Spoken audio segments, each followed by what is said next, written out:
Oke, ini aku masih ngelanjutin video yang kemarin sebenarnya, cuman aku pisah. Dia adekku, kamu mau gimana sekarang, Len? Sekarang Akhirnya Mbak Maimun Zubair ya berarti ya, almarhum ya.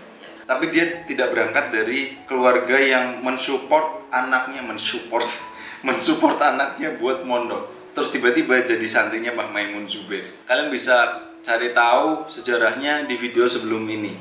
Nah sekarang aku mau ngobrolin inilah. Kan kamu sudah jadi santrinya Mbak Maimun Zubair. Kalau aku sendiri kagum sama sosoknya beliau.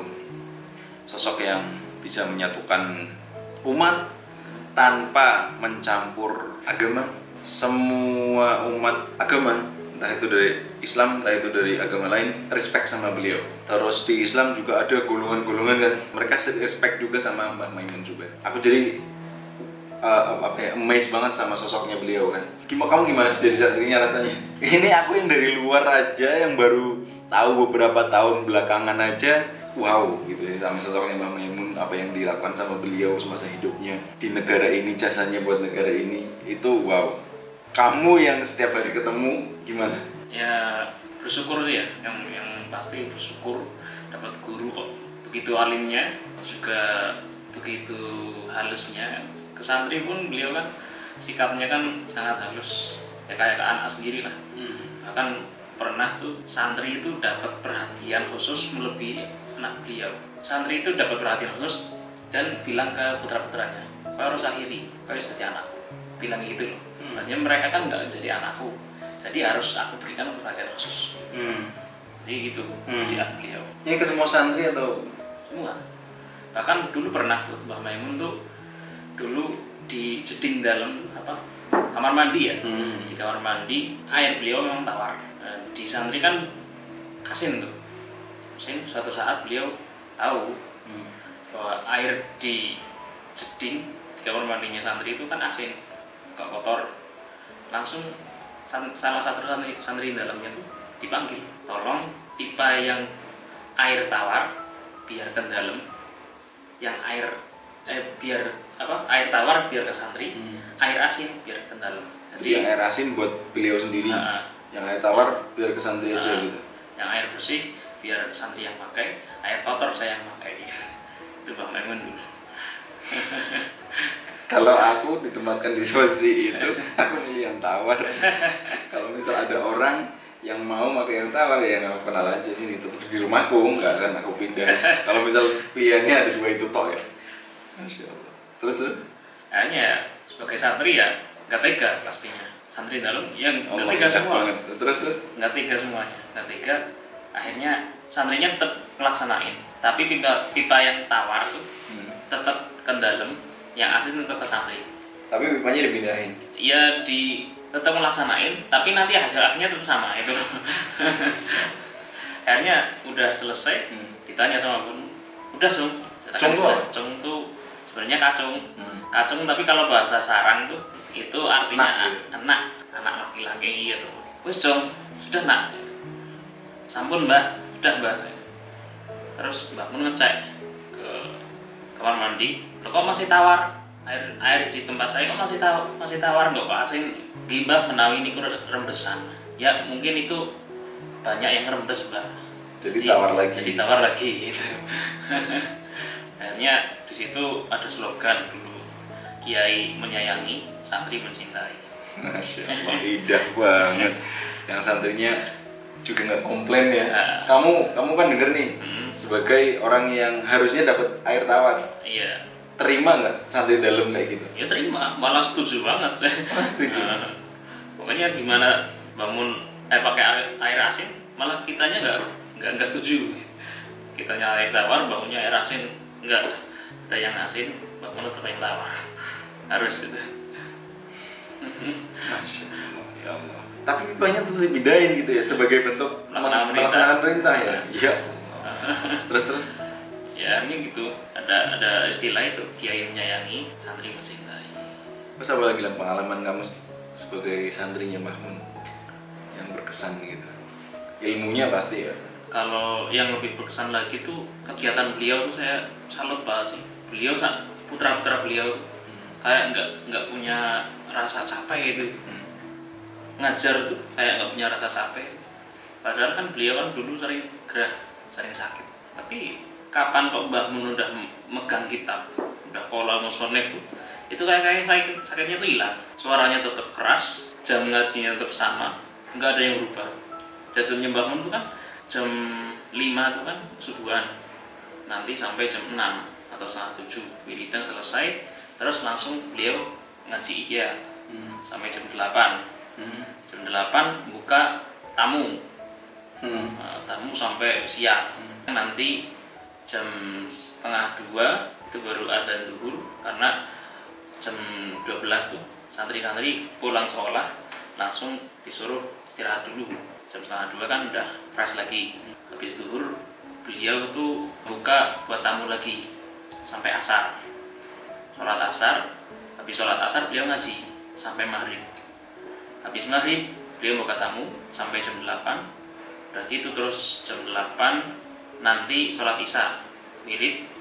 Udah gitu kendalam pun beliau tuh enggak kok istirahat langsung sare itu enggak, tapi masih menyempatkan diri buat mutolaah kitab. Itu sampai jam 11 tuh ya. Tidur tuh paling 2 jam beliau. Jam 1 tuh udah bangun. Dan aku diceritain santri dalam beliau pernah diintip, sebenarnya kegiatan beliau tuh ngapain sih jam 2 nih. Ketika diintip tuh beliau masih mutolaah kitab Tafsir Jalalain, Tafsir Jailani, sama Tafsir Munir kayaknya. Di kondisi yang sudah sepuh. Sampai akhir hidup beliau, kayak beliau. Pernah kadang undangan kenegaraan ke Jakarta, pulang baru sampai di pondok tuh, misal udah adzan langsung ngimamin. Habis ngimamin nemuin tamu lagi kayak gitu. Sebetulnya terus dipertahankan ya. Enggak yang aku hari ini capek.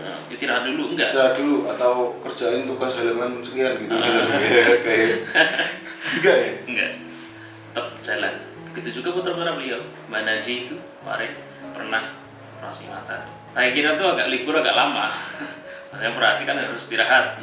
Tapi libur itu cuma 1 hari. Itu waktu beliau ke rumah sakitnya. Pulang dari rumah sakit itu pas jam sholat zuhur. Kondisi masih di perban, baru pulang, baru turun dari mobil, langsung ngimamin sholat zuhur, ngaji lagi, dan kegiatan jalan seperti biasa lagi. Ini kondisinya masih ditutup gitu? Masih. Enggak istirahat? Enggak. Ini mungkin istiqomah tuh itu ya, yang dimaksud istiqomah tuh ya? Itu yang dipertahankan di sarang tuh gitu, istiqomah dalam belajar. Itu yang dicontohin Namun dulu. Jadi kalau doa sih banyak guru begitu, luar biasa. Terus apa lagi kan? Banyak sih sebenarnya. Tapi kadang kalau kayak gini tuh dikeluarin agak lupa. Tapi kalau pas ngobrol biasa santai itu malah ini kan santai gitu. Enggak kamera tuh enggak santai. Santai. Ini juga lagi tinggal 3 menit doang nih durasinya. Ya itulah mungkin sebagian. Kamu gimana sebagai orang yang dari keluarga yang tidak support itu tadi, mondok di pondokan yang pengasuhnya seistiqomah itu dan jauh dari rumah? Dulu sempat waktu pertama masuk tuh kayak ngimpi lihat Mbah Mun tuh paling kan di foto tok. Ada orang, ada kiai kok alimnya luar biasa, cuma di foto tok niatnya. Nah seketika itu kok bisa salaman, bisa ketemu, bahkan bisa kita ngomong sama beliau kayak bapak dulu waktu daftarin kan, salaman terus, Mbah putra kula badhe mau datang mriki. Oh boleh. Siapa yang ngomong? Bapak? Iya tuh. Kan beliau mau ada pertemuan sama orang Amerika dulu, mau pergi, mau tindaan, lagi jalan tuh. Nah soalnya sambil di jalan itu salaman, Mbah putra kula badhe daftar ke mriki. Oh boleh. Allah ya barik gitu.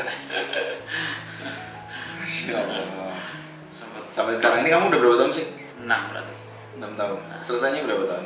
Kalau di Sarang minimal 8. Kan di sana kan katanya ditirakati oleh salah satu guru di sana, Mas saya. Didoain yang mondok di Sarang minimal sak windu katanya kan. 8 tahun kan. Saya doain kalau nggak pinter ya kayak sugih. kalau kayak dua-duanya. Kalau menurutku tetap alimnya pasti sih, insya Allah. Sugihnya insya Allah, amin. Ilmunya Gusti Allah, asal caranya bener, khidmat sama guru, udah minta apa. Ini orang yang kayak awam kayak gini aja minta pasti dikasih, apalagi yang mendekat, apalagi yang jauh jaraknya, nggak pernah pulang istilahnya. Insya Allah dunia akhirat lah. Amin. Ini kita ngobrol pengen panjang banget sebenarnya sih, cuman karena durasinya sudah, ini memorinya udah penuh juga, jadi kita akhirin sampai sini aja dulu ya. Ada pesan? Ya tetaplah, walaupun sampai kegiatannya apapun, sekolahnya dimanapun, tetap sempatkan buat ngaji. Karena ada hubungan dengan guru itu kan suatu luar biasaan lah. Juga cara mencari ilmu itu ya harus lewat guru. Makanya di Al-Quran itu ada wala taqulu ra'ina wa qul unzurna. Di tafsir Sawi, sarahnya tafsir Jalalain itu ada keterangan termasuk dari sebab seseorang itu menjadi alim, menjadi futuh, kalau di pondok istilahnya itu melihat ke wajahnya masyayikh. Oke, makasih. Sudah, makasih guys. Udah kedip-kedip nih. Assalamualaikum. Mudah-mudahan manfaat videonya.